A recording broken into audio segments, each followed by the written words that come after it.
Ujio wangu mimi hapa una vitu viwili vya kuangalia. Cha kwanza ni kuangalia hatua ya utekelezaji wa mradi, na nimepata maelezo kutoka hapa, lakini pia nimejionea mwenyewe kwa macho kwa kuangalia, kwa sababu tumefanya ukaguzi hapa wa kazi zinazoendelea. Mpaka sasa hivi tunaona kazi zinaenda vizuri, na tumeambiwa hapa mkandarasi na mtaalamu mshauri kwamba kazi hizi ifikapo mwezi wa 10 zitakuwa zimekamilika. Kwa hiyo kwa upande wa utekelezaji wa mradi kwa kweli wanatoa pongezi kwa mkandarasi, wanatoa pongezi kwa DAWASA na wizara yetu hii ya maji, lakini pia kwa mtaalamu mshauri. Wote kwa umoja wao wameendelea kufanya kazi hii vizuri, lakini pia nitoe pongezi kwa ninyi vijana wetu wote kwa kazi kubwa ambayo mmetoa nguvu kazi, mmetoa akili, mmetoa utaalamu hadi kufikia hapa, na itakapofika mwezi wa 10 kazi hii itakuwa imekamilika. Kwa hiyo kwa lengo la kwanza kuangalia maendeleo ya mradi, kazi hii inaridhisha kwa kiasi kikubwa kwamba target yetu, malengo ya kukamilisha huo mradi kwa ubora na kwa wakati tutaifikia. Lakini jambo la pili ni kuona mradi huu unaleta manufaa.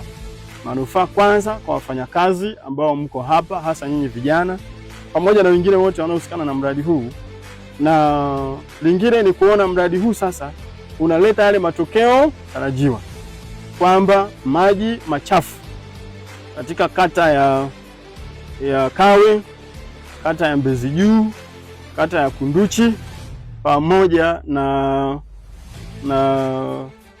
kata ya Wazo, katika kata hizi zote 4, kaya 11,000 maji machafu ambao kwa miaka yote yamekuwa yakibebwa na malori na mengine tukiyaacha yanatiririka yanaingia baharini. Sasa kwa kutokea na mradi huu, maji hayo machafu hayatatiririshwa tena kwenda baharini, na hakutakuwa na kazi kwa wenzetu kaya 11,000 sawa na watu 93,000. Maji machafu yatakusanywa hapa na hayo maji yatatengeneza gesi. Tunaambiwa maji hayo machafu yatatengeneza mbolea, maji haya machafu yatatengeneza maji masafi.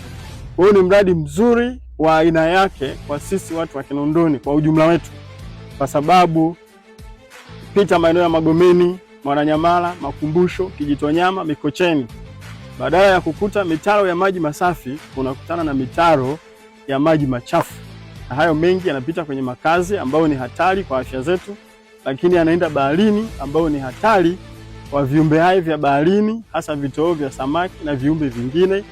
Kwa hiyo ni faraja kubwa, ni shukrani sana kwa Mheshimiwa Rais wetu wa Jamhuri ya Muungano wa Tanzania kwa maono yake, kwa dira na jitihada za kuhakikisha anatafuta fedha na mradi huu unatekelezwa. Na leo tunaona imekuwa sio ndoto tena, imekuwa ni uhalisia. Ile dream imekuwa reality kwamba mradi huo sasa unaenda kukamilika, na tumeambiwa hapa kuna uwezekano mkubwa si tu wa kaya hizi 11,000, unaweza ukachukua maji machafu kutoka kwenye kaya 22,000. Kwa hiyo watu wengi wa maeneo haya watafikiwa na mradi huu, na tunaendelea kuhamasisha wakazi wa maeneo haya kuhakikisha kwamba wanajiunga sasa kwenye mifumo hii ambayo imetandazwa mabomba hapo zaidi ya kilomita 102, ili sasa wasiendelee tena kutilisha maji machafu kwenye maeneo yetu haya.